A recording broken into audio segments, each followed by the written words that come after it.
তো দেখুন, আমরা বিভিন্ন কারণের জন্য আমরা ব্যাংকে দরখাস্ত লিখি।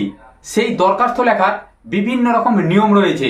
দেখুন, আমরা মোবাইল নম্বর চেঞ্জ করতে বা আপনার এক ব্রাঞ্চ থেকে অন্য ব্রাঞ্চে আপনি বইটি ট্রান্সফার করবেন, সেই জন্য বা আপনার বন্ধ অ্যাকাউন্টটি আপনার বন্ধ হয়ে গেছে, সেই অ্যাকাউন্ট আপনি পুনরায় চালু করতে চাইছেন, সেই জন্য আমরা কিন্তু ব্রাঞ্চ ম্যানেজার বা ব্যাংক ম্যানেজারকে আমরা দরখাস্ত লিখি।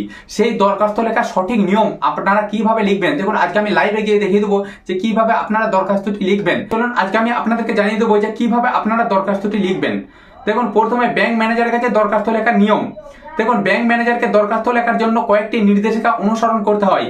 দেখুন, ম্যানেজারের ঠিকানা প্রথমে লিখবেন টু দি ম্যানেজার, ম্যানেজারের ঠিকানা। এর পরের লাইনে ব্যাংকের নাম, আপনি কোন ব্যাংকে দরখাস্তটি করছেন এর তার নিচের লাইনে লিখবেন ব্যাংকের ঠিকানা। এরপরে দরখাস্তের বিষয়, তার নিচে লিখবেন দরখাস্তের বিষয়। এরপরে আপনি কিসের জন্য দরখাস্তটি করতে চাইছেন সেই বিষয়টি লিখবেন। এরপরে তারিখ, আবেদনের তারিখ আপনি রাইট হ্যান্ডে মানে ওপরে ডান সাইডে ছোট্ট করে একটি তারিখ লিখবেন যে তারিখে আপনি দরখাস্ত করছেন। এরপরে দরখাস্তের মূল বিষয়, এরপর আপনাকে দরখাস্তের মূল বিষয়টি লিখতে হবে। এক্ষেত্রে প্রথমেই আপনার পরিচয় দিতে হবে।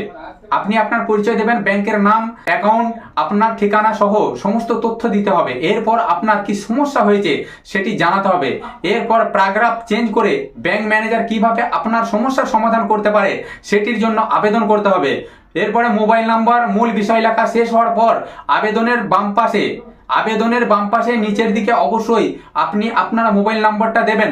এক্ষেত্রে পরবর্তীতে যদি কোনো দরকার পড়ে তাহলে ব্যাংক কর্মীরা আপনাকে ফোন করে ডেকে নিতে পারবেন। এরপর আপনার পরিচয়। এরপর আবেদনপত্র লেখা সম্পূর্ণ হলে আবেদনপত্রের ডান পাশে ধন্যবাদান্তে লিখবেন। লেখার পরে আপনার নামটি লিখতে হবে।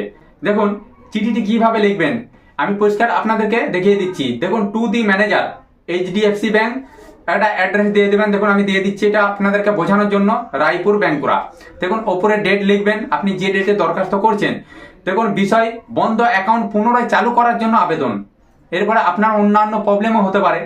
দেখুন মহাশয়, আমি রাকেশ ঘোষ, আপনার ব্রাঞ্চে আমার একটি সেভিংস অ্যাকাউন্ট রয়েছে।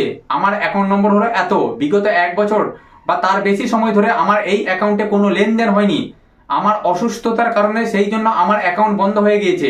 অতএব মহাশয়, আপনি আমার আবেদনটি গ্রহণ করে যত দ্রুত সম্ভব আমার অ্যাকাউন্টটি সক্রিয় করে বাধিত করুন, যাতে আমি নিয়মিত টাকা আবার পুনরায় লেনদেন করতে পারি।